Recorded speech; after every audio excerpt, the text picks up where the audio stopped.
칠천령 해전공원에 왔어요.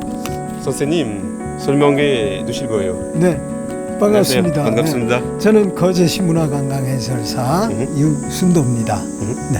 반갑습니다. 자, 여기는 칠천령 해전 공원인데 1597년 정유재란 때 7월 15, 16일 날 원균이 이끈 조선 수군이 일본 수군에게 아주 괴멸된 그런 패전의 역사를 갖고 있는 곳입니다. 자, 그럼 바다를 보시면서 또 설명을 하죠. 네, 감사합니다. 자, 칠천량이 배설 장군이 도망갈 때 배 12척을 가지고 아마 이쪽으로 도망가지 않았을까 생각하는데, 그때 당시에 거북선이 한 3척이 여기서 침몰했다는 거로 그렇게 전해 오고 있습니다. 그 밖에 이제 판옥선이 주력 함선인데 판옥선이 한 160척 정도, 우리나라 수군이 한 만여 명이 패전해서 전사한 곳으로 이렇게 알려지고 있습니다.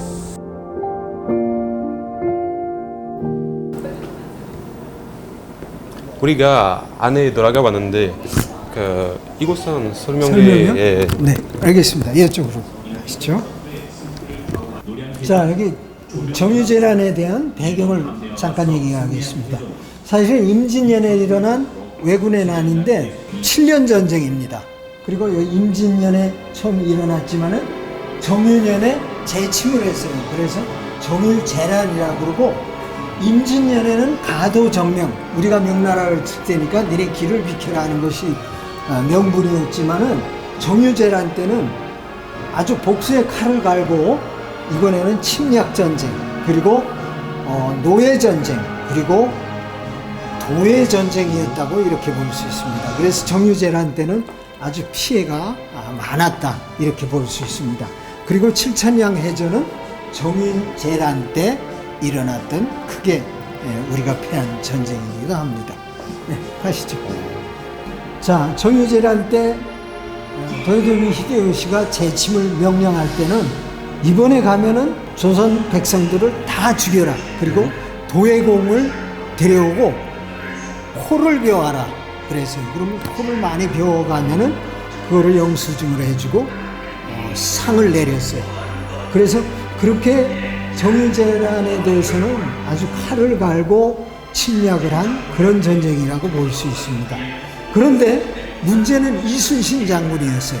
이순신 장군을 제거하지 않는 한 수륙 병용 작전이 우리가 성공하기가 힘들다. 그래서 요시라라는 이중첩자를 활용해가지고 정보를 흘려가지고 조선의 조정과 정보를 교란을 시킵니다. 그래서 선조는 그 말을 믿고, 그렇지 않아도 이제 이순신을 견제하는 그런 상태였는데, 그 타이밍을 잡아가지고 선조는 이순신을 해고시킵니다. 명령불복종 등 죄를 씌워가지고 이순신을 삼도수군 통제사에서 해고시키고, 대신에 원균을 삼도수군 통제사로 임명을 합니다. 그래서 1597년 7월에 선조가 그 다음에 권율 장군이 원균으로 하여금 부산 앞바다로 나가서 왜군을 맞서 싸울 것을 명령합니다.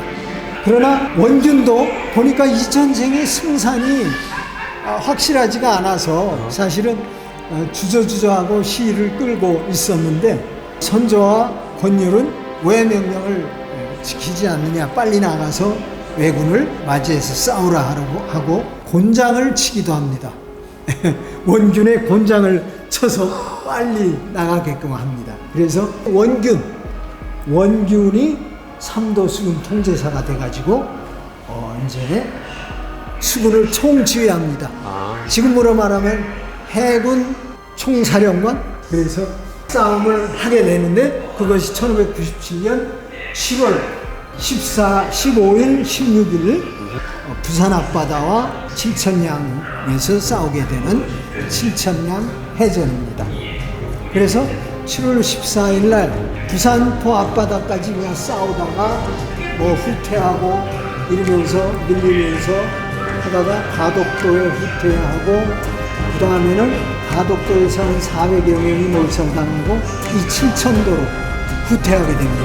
그래서 칠천도에 숙박하고 있는데 일본 수군이 밤중에 기습을 해서 7월 16일 날 크게 패하는 그런 완전히 조선 수군이 괴멸당하는 그런 그 참패를 하게 되는데 그것이 칠천량 해전입니다.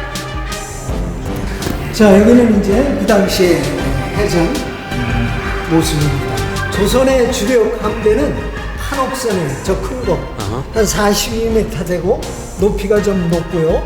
일본 배는 새끼분해도 있고 바닥 개분해도 있는데 우리 판옥선보다 조금 작습니다. 저기 거북선도 있는데 거북선은 사실 많지가 않았어요. 그래서 이 칠천량 해전에서도 한 3대가 참전한 것으로 그렇게 전해지고 있습니다. 주력 함선 판옥선을 우리가 잘 기억하고 있어야 되겠습니다. 이번에 한국 군인 예, 조선 줬어요? 조선 아니 그렇지 졌죠 여기서 야간 기습을 통해서 완전히 패했어요. 칠천량 해전에서 아주 크게 패했기 때문에 그 이후에 조선 민중의 고통이 아주 심각해졌습니다. 자, 여기를 보시면은 일본 분들이 만행을 저지른 모습들이 있어요. 막 죽이고 토막내기도 하고 그래서 아이가 죽은 엄마의 젖가슴을 찾아서 장면도 있고요. 살아있는 사람은 끌고 가다가 노예로 삼고 또 노예로 팔아먹기도 했습니다. 왜 이렇게 했어요? 일본 사람들이 왜 요번에 다 죽이고 우리 조선의 남쪽을 자기네가 차지하려고 그러니까 이렇게 죄 없는 백성까지도 죽였어요. 일본 이 수군들이 이 정유재란 때는 굉장히 그 복수의 칼을 갈고 왔습니다. 자, 이렇게 일본 수군들이 만행을 저질렀습니다. 이렇게 토막내서 죽이기도 하고 그 다음에 코를 베어라고 그랬어요. 도요토미 히데요시가. 그래서 이 지금 코를 베어가는 장면인데 살아있는 사람까지 코를 베어갔어요. 죽은 사람 그 전과를 확인하기 위해서 코를 베어라고 그랬는데 살아있는 사람까지 코를 베어가지고 코를 소금에다 절여서 도요토미 히데요시한테 바치면은 영수증을 해주고 상금을 주기도 하고요. 네. 그래서 코를 칼로 코를 베어갔어요. 네. 그래서 지금도 교토에는 코무덤이 있습니다. 코무덤이 있어요. 지금도 여기 이총이라고 비무덤으로 되어 있지만 코가 많습니다. 있어요? 지금도 조선인의 그 코무덤 그 당시에 비어간 이 코무덤이 있습니다. 교토에. 그리고 영수증도 이렇게 전시가 되어 있고요. 네. 그래서 이 전쟁이 끝난 후에 저 남쪽에 전라도 이쪽에는 사람들이 코 없는 사람들이 많이 다녔다는 기록이 있습니다. 자, 이 전쟁이 이렇게 참혹한 겁니다. 칠천량 해전의 참패로 인해서 우리 조선 백성들의 고통이 너무나 심각했습니다.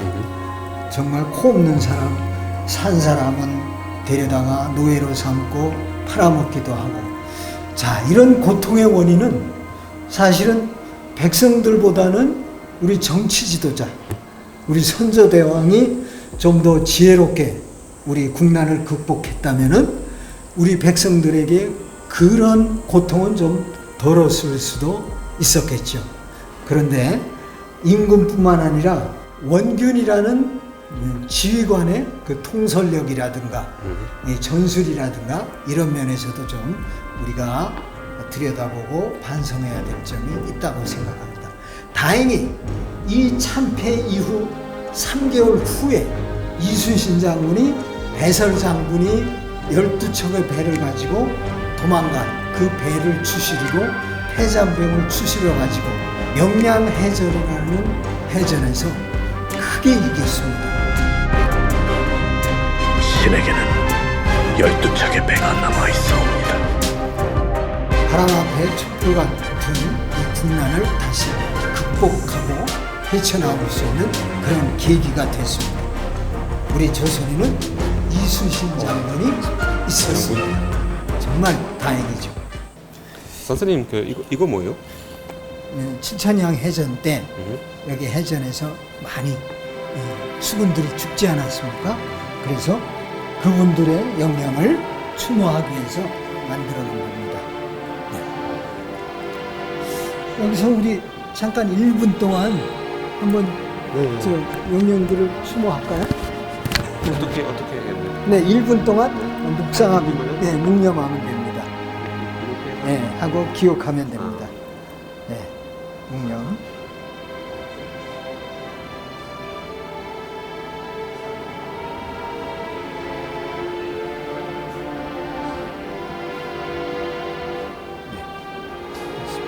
우리는 과거 역사의 교훈을 절대 잊지 말아야겠습니다. 선생님 오늘 설명해 주셔서 너무 감사합니다. 감사합니다. 감사합니다.